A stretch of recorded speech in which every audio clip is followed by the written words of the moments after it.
안녕하세요, 과학맛집의 민영쌤입니다. 이 아래로 떨어지는 물체는 내려가면 내려갈수록 점점점 위치 에너지가 운동 에너지로 바뀌면서 속력이 빨라집니다. 그쵸? 근데 이렇게 위치 에너지와 운동 에너지가 서로 바뀌는 과정 속에서 반드시 적용되는 법칙이 하나 있는데요, 오늘은 거기에 대해서 한번 알아보려고 합니다. 자, 그러면 바로 한번 출발해 보시죠.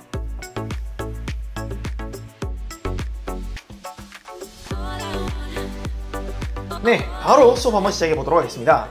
자, 우리가 오늘 배울 단원명은 무엇이냐면은 보존되는 역학적 에너지입니다. 보존되는 역학적 에너지. 이게 정확하게 어떤 의미인지를 먼저 알아보고 수업을 시작해 보도록 할게요.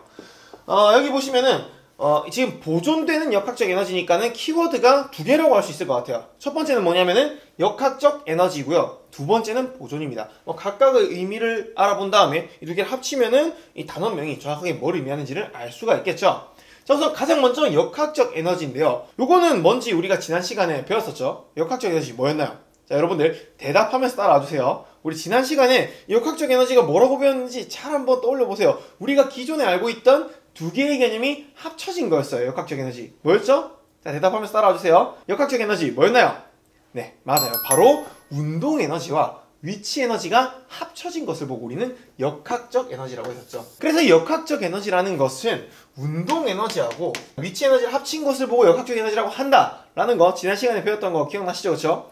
자, 그 다음에 두 번째 키워드는 보존인데요, 이 보존은 어떤 의미를 가지고 있냐면은 뭔가 일정하게 유지된다 라는 의미를 가지고 있습니다. 일정하게 유지된다 라는 의미를 가지고 있는데요. 자, 그러면 각각의 의미를 알았으니까는 한번 합쳐가지고 해석을 해볼게요. 자, 여기서 우리는 이 역학적 에너지 보존이라는 말이 운동 에너지와 위치 에너지의 합이 일정하게 유지된다 라는 의미를 가지고 있다는 사실을 알 수가 있습니다. 자, 이것이 우리가 오늘 배울 가장 핵심적인 내용인데요, 사실 요렇게만 딱 얘기를 하니까 뭔 말인지 잘 이해하기 힘들 수도 있을 것 같아요. 자, 요런 거를 가장 쉽게 이해하기 위해서는 예를 들어서 실제 상황에 적용해서 알아보는 게 가장 쉽게 알아볼 수 있는 방법이죠. 자, 그래서 우리가 여기에서 실제로 물체를 자유낙하했을 때 역학적 에너지가 보존이 되는데 어떤 식으로 보존이 되는지를 직접 예를 들어서 한번 알아보도록 하겠습니다. 우선 상황은 이거예요. 여기 초록색깔 옷을 입고 있는 이 친구가 여기에서 쇠구슬을 떨어뜨리는 거예요. 그래서 떨어뜨렸을 때 가장 높은 이 지점,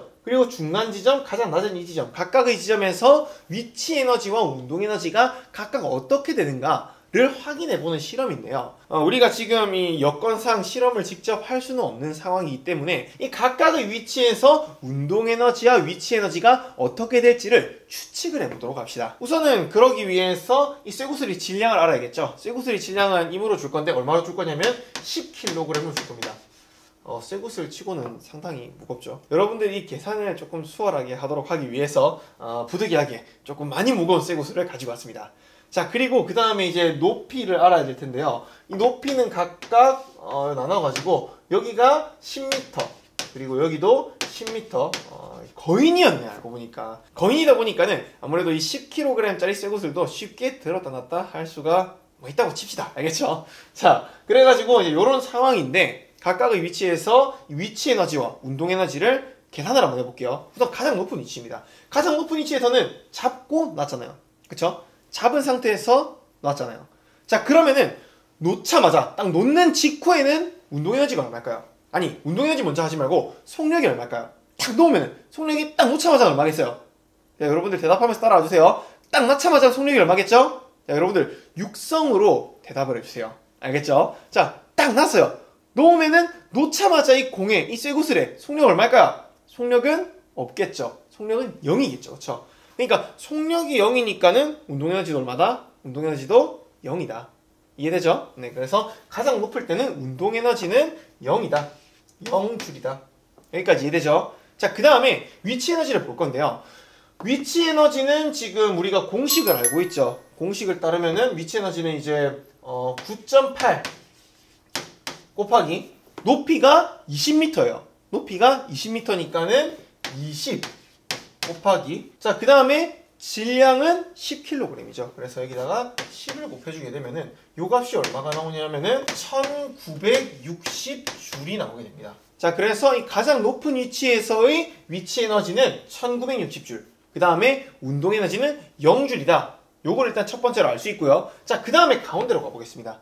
가운데로 가면은 이제 운동 에너지는 얼마인지 몰라요. 여기선 속도 측정기로 속도를 측정했겠지만은 우리는 속도를 측정할 수가 없죠. 그렇죠? 실제로 실험을 한 게 아니니까. 그리고 이런 거인도 없으니까. 그렇죠? 자, 그래서 우리가 운동 에너지는 알 수 없는데 위치 에너지는 알 수가 있습니다. 자, 위치 에너지 어떻게 알 수 있나요? 위치 에너지는 그쵸, 공식을 통해서 알 수가 있죠. 자, 위치 에너지 공식은 9.8 곱하기 질량은 10이고 그 다음에 높이도 10이어서 위치 에너지 값을 계산을 하면은 980줄이 나오게 됩니다. 자, 그래서 우리가 이 중간 위치일 때 이때의 위치 에너지는 구할 수가 있었는데 근데 도저히 이 운동 에너지를 못 구하겠어. 근데 이걸 구할 방법이 있습니다. 어떻게 구하느냐 하면은 우리가 앞 페이지에서 배웠던 거를 한번 생각해 봅시다. 우리 앞에 뭘 배웠었냐면은 역학적 에너지는 보존된다 라는 사실을 배웠었어요. 근데 역학적 에너지가 보존된다는 게 무슨 의미였냐면은 운동 에너지와 위치 에너지 합이 일정하게 유지가 된단 말이었어요. 그러니까 떨어지는 내내 운동 에너지 더하기 위치 에너지의 값은 일정하게 유지가 된다는 거죠. 자, 그러면 그거를 이 상황에 적용을 해보면은 자, 처음에 나왔을 때는 위치 에너지와 운동 에너지 합, 즉 역학적 에너지가 얼마였나요? 역학적 에너지는 위치 에너지 1960과 운동 에너지 0을 합친 토탈 역학적 에너지는 1960줄이 되겠죠. 역학적 에너지는 1960줄이 되겠죠. 그렇죠? 여기까지 되죠. 그렇죠?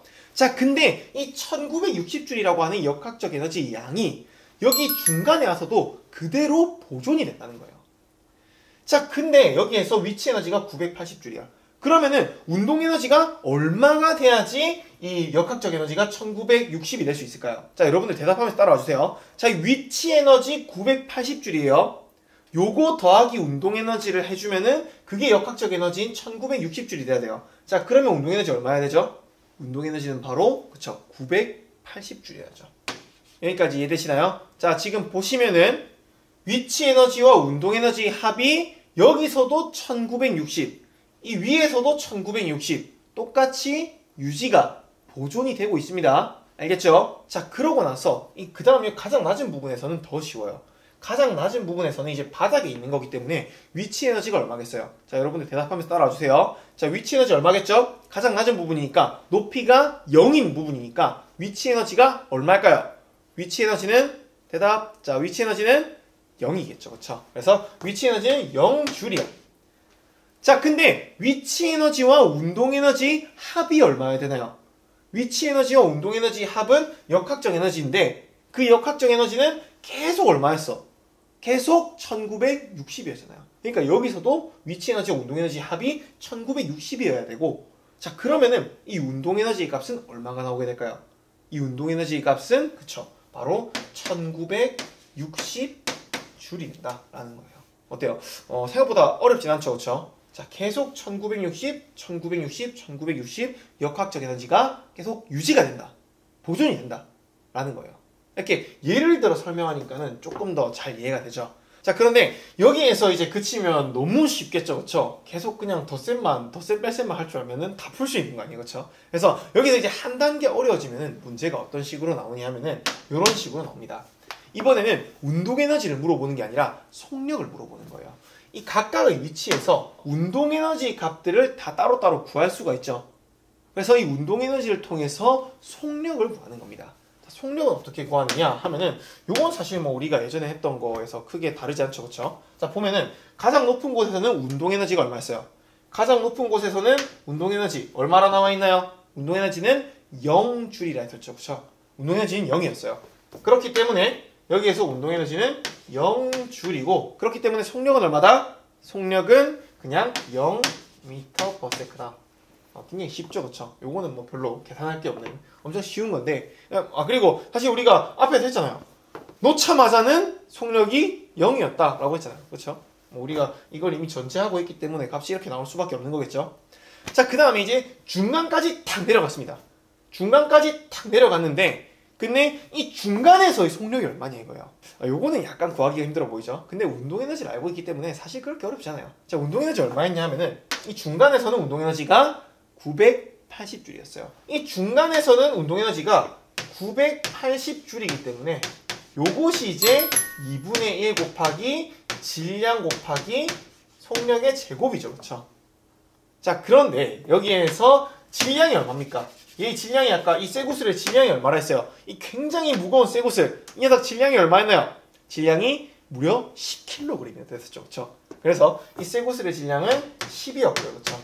그냥 속력은 모르겠어요. 그래서 속력은 그냥 V로 넣을게요. 자, 그러면은 이 상황에서 이제 10, 0, 0 하나 날리고 그 다음에 2 양변에 2를 곱하면은 이쪽이 얼마가 되겠어요? 이쪽이 196이 되겠죠. 그렇죠? 네. 그렇기 때문에 V제곱이 196이니까는 V는 생각보다 깔끔한 형태로 나옵니다. 어때요? 제가 이 숫자를 굉장히 크고 비현실적으로 준 이유를 알겠죠? 딱 이렇게 하니까는 숫자가 굉장히 깔끔하게 떨어지잖아요. V가 얼마인가요? 자, 여러분들 머리랑 굴려보세요. V가 얼마면은 V제곱이 196이 나올까요? 네, 맞아요. 바로 V가 14m/s인 겁니다. 그래서 정답은 14m/s이다. 깔끔하게 나오죠. 그러니까 이 중간에서는 속력이 14m/s이구나. 자, 그래서 우리가 예전에 3단원 할 때 배웠던 그 내용과 그리고 오늘 배운 역학적 에너지 보존 이 두 가지 개념을 섞어서 보니까는 떨어지는 물체가 이 중간에서 어느 정도 속력으로 떨어지는가 그것까지도 알아내는 게 가능해졌어요. 그렇죠? 자, 그 다음에 가장 낮은 부분 여기에서는 속력이 얼마인가, 그러니까 땅에 닿기 직전에는 속력이 얼마인가 거기에 대해서 한번 알아볼게요. 우선 이 가장 낮은 부분에서의 운동에너지를 확인해보면은 가장 낮은 부분에서 운동에너지는 1960줄이었어요. 그쵸? 그러니까는 운동에너지는 1960줄이고 이것이 2분의 1 곱하기 질량 곱하기 V제곱이니까는 마찬가지로 똑같이 계산을 해보면 싹싹 하고 그 다음에 2분의 양변에다가 2를 곱해주게 되면은 요거는 392가 나오나요? 그리고 우리가 이 속력이 얼마냐 라는 것을 알아보기 위해서는 이 제곱근의 개념에 대해서 생각을 해봐야 되겠죠. 우리가 중학교 3학년 1학기 때 배우는 그 제곱근, 자, 이렇게 V제곱이 390이면은 그러면은 이 V는 루트 390이다 뭐 이런 식으로 써도 되고요. 그리고 요렇게 안 쓰고 조금 더 깔끔하게 멋있게 표현해보고 싶다 라고 하면은 여기서 이제 14를 빼낼 수가 있어요. 14 루트 2 뭐 이런 형태로 나오게 되겠죠. 단위는 미터 퍼 세크가 나오는 거고요. 자, 그래서 이런 식으로 이제 이 물체의 각각의 위치에서 속력까지 구하는 것이 가능해진다는 거예요. 우리가 이 역학적 에너지 보존의 개념을 활용을 하면. 아시겠죠? 오늘도 민영쌤의 순한 마 시간이 남아있는데요. 오늘 배웠던 약간은 좀 많이 매콤했나요? 하여튼 좀 매콤할 수 있는 오늘의 이 수업 내용을 조금 이렇게 순한 맛으로 물에 이렇게 씻어가지고 좀 순한 맛으로 만들어주는 민영쌤의 순한 맛 시간입니다. 순한 맛에서 다룰 내용이 그렇게 많지는 않고요. 그냥 각각의 위치에서 운동에너지 한번 구해봅시다. 자, 직접 구해보세요. 정지 버튼 딱 누르고 직접 한번 구해봅시다. 우리가 오늘 굉장히 많은 내용을 배운 것 같지만은 요것만 할 줄 알면은 사실은 역학적 에너지 보존은 완전히 끝이에요. 아시겠죠? 자, 직접 구해보세요. 각각의 위치에서 운동에너지 얼마일지를 직접 구해봅시다. 자, 여러분들 직접 구하셨죠? 자, 그러면 풀이 한번 해볼게요. 자, 우리 역학적 에너지 보존이라고 하는 개념은 운동에너지와 위치에너지 합이 항상 일정하게 유지된다, 일정하게 보존된다, 뭐 그런 의미를 가지는 것이었단 말이에요. 그렇기 때문에 가장 높은 부분에서 위치에너지와 운동에너지 합, 즉 역학적 에너지가 얼마죠? 이 두 개 합친 역학적 에너지는 얼마인가요? 역학적 에너지는 200이죠. 그렇죠? 200줄이죠. 그러면은 여기서도 역학적 에너지는 200줄, 여기서도 역학적 에너지는 200줄, 여기서도 역학적 에너지는 200줄이란 말이에요. 그렇기 때문에 여기 위치 에너지가 100이니까는 역학적 에너지가 200이 되기 위해서는 얘네 두 개 합이 200이 되기 위해서는 운동 에너지가 얼마여야겠어요? 운동 에너지는 100이어야 되겠죠. 그래서 운동 에너지는 100줄. 자, 그리고 가장 아랫부분에서는 가장 이제 밑바닥이니까는 위치 에너지는 0이에요. 자, 그러면은 운동 에너지는 얼마일까요? 운동 에너지는 이 두 개 합쳐가지고 200이어야 되니까 얼마다? 바로 200이어야 되겠죠. 200줄이어야 되겠죠. 200줄이어야 되겠죠. 자, 그래서 각각의 부분에서 운동 에너지를 구할 수가 있다. 그리고 만에 하나 이 쇠구슬의 질량이 나와 있다면은, 이 쇠구슬의 질량이 나와 있다면은 얘의 각각 위치에서의 속력까지 구하는 것도 가능해진다라는 거예요. 아시겠죠? 자, 그래서 우리가 오늘 순한 맛도 이 정도로 할 수 있을 것 같고, 마지막 뭐가 남았을까요? 마지막 바로 민혁쌤의 시식 코너 시간입니다. 우리가 오늘 배웠던 수업 내용이 어떤 식으로 문제가 되는지 미리 맛보는 시간, 민혁쌤의 시식 코너 시간이죠. 오늘은 두 가지의 코너가 준비되어 있는데요. 자, 문제 한번 읽어보겠습니다. 첫 번째, 아래 그림은 물체가 자유낙하는 상황입니다. 아, 여기 딱 나와서 이렇게 떨어진 상황이구나. 떨어진 상황인데, 근데 물체가 바닥에 닿기 직전에 운동 에너지는 얼마일까요? 라고 했어요. 자유낙하기 때문에 이대로 가만히 들고 있다가 낫겠죠, 그쵸? 그러니까 처음에 운동 에너지 없었어요. 그렇게 치면은 여기는 이제 바닥인 거니까는 여기에서의 위치 에너지가 전부 운동 에너지로 전환된 것이 이제 요 지점이겠죠, 그렇죠? 그러니까 여기에서의 위치 에너지를 구하면은 그러면 바닥에서의 운동 에너지를 알 수가 있는 거겠죠. 자, 풀어보면은 꼭대기에서의 위치 에너지를 구하면 되겠죠. 위치 에너지는 공식이 있었습니다. 공식이 뭐였냐면은 9.8 곱하기 그 다음에 질량은 1이고요. 그럼 높이는 20이죠. 그러니까는 20을 곱해주게 되면은 결과적으로 이 지점에서의 위치 에너지는 196줄이 나오게 되는 것이고요. 그리고 여기에서 이 196줄이 전부 다 운동 에너지로 돼서 바닥에 떨어지겠죠, 그렇죠? 그러니까는 이 바닥에서의 운동 에너지 또한 196줄이다 라는 사실을 알 수가 있습니다. 자, 되겠죠? 자, 그러고 나서 두 번째 코너는 무엇이냐면은, 자, 아래 그림은 물체가 자유낙하는 똑같은 상황이 된 거죠. 근데 약간 수치만 달라졌어요. 1kg과 이제 4.9m라고 수치만 달라졌어요. 자, 그리고 물체가 바닥에 닿기 직전의 속력은 얼마인가요? 라고 나와 있는데, 이번에는 속력을 물어봤죠. 자, 그래서 우리가 속력을 구하기 위해서는 뭘 구해야 한다? 그쵸, 운동 에너지를 구해야 한다. 아까랑 동일하게 위치 에너지를 구하고, 그리고 이 바닥에서의 운동 에너지를 자연스레 알 수가 있고, 그리고 그 나온 운동 에너지로부터 속력을 구한다. 약간 요런 흐름으로 가시면 됩니다. 자, 하나하나 해볼게요. 일단 이 가장 높은 지점, 여기에서 위치 에너지를 구하게 되면은 공식이 있죠. 자, 공식은 뭐냐 하면은 9.8 곱하기, 그리고 질량은 1kg이고요. 그 다음에 높이는 4.9가 되겠죠. 이제 요것이 얘의 위치 에너지인데요. 여기서 더 이상 계산하지 않겠습니다. 그냥 요것이 위치 에너지다 라고 생각을 하고 문제를 계속 풀어 나가 볼게요. 이 운동 에너지가 요거라고 봤을 때, 요 9.8 곱하기 4.9라고 봤을 때, 그때 얘의 운동 에너지 공식을 쓰게 되면은 속력을 구할 수가 있는데, 그러기 위해서 2분의 1 곱하기 질량 곱하기 속력 제곱을 해주게 되면은 1 같은 건 다 없애고요.